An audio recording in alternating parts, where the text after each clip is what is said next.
There are some easy steps brokers can take to help minimize the risk of client complaints. I'm Daisy Maxey with Dow Jones Newswires, and I'm here with Stuart Meisner, a New York attorney who represents investors and brokerage employees in matters regarding violations of securities regulations. Welcome, Stuart. Thank you, Daisy. Even if a broker invests with a client's risk tolerance and objectives in mind, they could still face complaints. Are there steps they can take to minimize those risks? Oh, definitely. I think one of the key areas is documentation. Make sure that the investor understands what the risk tolerance means, what investment objectives means, what conservative means, what speculation means. That comes up often in cases.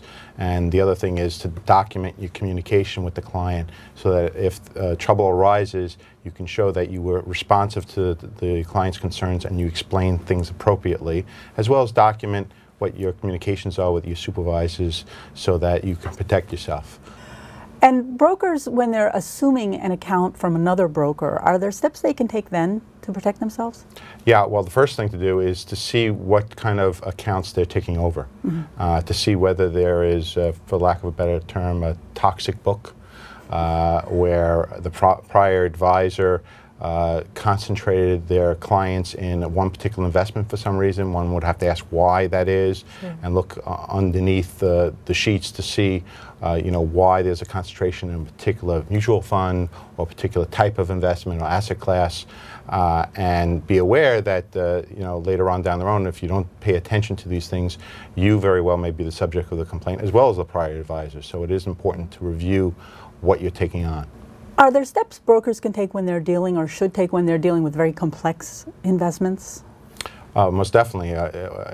In recent years, there's many complex investments that have been sold to lay people.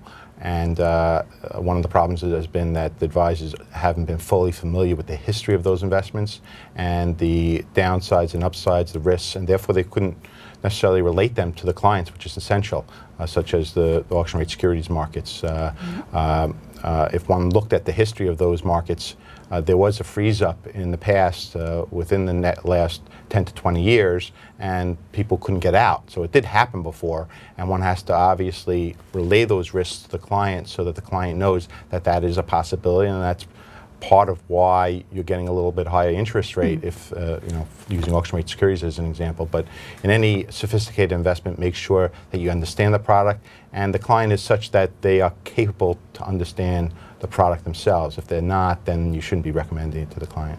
Thank you, sir. It's been great talking with you. Thank you, Daisy.